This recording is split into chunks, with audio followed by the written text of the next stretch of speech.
हरे Krishna, Radhe Radhe friends. आज की video में मैं आपको महालक्ष्मी व्रत की कथा सुनाऊंगी। महालक्ष्मी व्रत की कथा सुनने के लिए हमें 1 लोटा जल लेना है और सीधे हाथ में कुछ चावल के दाने लेने हैं। अब हम कथा शुरू करते हैं। प्राचीन काल में एक गरीब ब्राह्मण एक गांव में रहता था। वह ब्राह्मण नित्यपूर्वक जंगल में विष्णु भगवान मंदिर में जाकर पूजा करता था। उसकी पूजा से देखकर भगवान विष्णु प्रसन्न हो गए और उसे साक्षात दर्शन दिए। भगवान विष्णु ने उसे वर मांगने के लिए कहा। तब ब्राह्मण ने कहा कि मैं अपने घर में स्थायी लक्ष्मी का वास चाहता हूँ। ब्राह्मण की बात सुनकर भगवान विष्णु ने उसे लक्ष्मी जी का प्राप्ति का उपाय बताया। भगवान विष्णु ने बताया कि मंदिर के सामने एक स्त्री सुबह उबले थापने के लिए आती है। तुम उसे अपने घर ले जाने के लिए आग्रह करना। यदि वह स्त्री तुम्हारे घर आ जाएगी तो तुम्हारा घर धन धान से भर जाएगा। वह स्त्री लक्ष्मी जी हैं। ये बताकर भगवान विष्णु अंतर्ध्यान हो गए।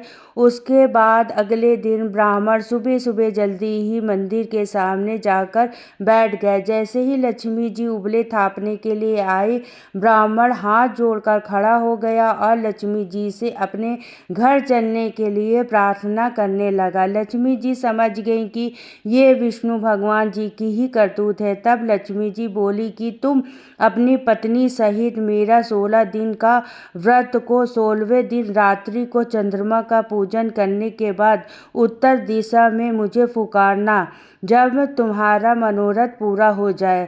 ब्राह्मण ने ऐसा ही किया। जब रात्रि को चंद्रमा की पूजा करने के बाद उत्तर दिशा में आवाज लगाई तो लक्ष्मी जी ने अपना वचन पूरा किया और लक्ष्मी जी ब्राह्मण के घर आ गई। लक्ष्मी जी के घर आते ही ब्राह्मण का घर धन धान्य से भर गया। ब्राह्मण और ब्राह्मणी की पत्नी प्रत्येक वर्ष 16 दिन तक महालक्ष्मी जी का व्रत करने लगी। इस प्रकार यह महालक्ष्मी जी का व्रत प्रसिद्ध हो गया। लक्ष्मी जी जैसे आपने ब्राह्मण पर कृपा की, जैसे उसके घर में धन की वर्षा की, वैसे ही सबके घर में प्रवेश करना और सबके घर में धन की वर्षा करना। यही थी महालक्ष्मी व्रत की कथा।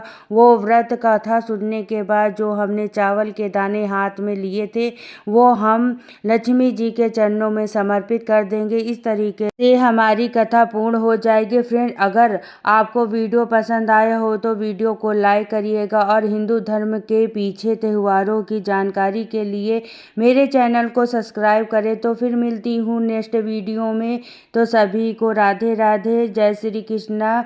साथ ही लक्ष्मी जी की कृपा आप सभी पर बनी रहे।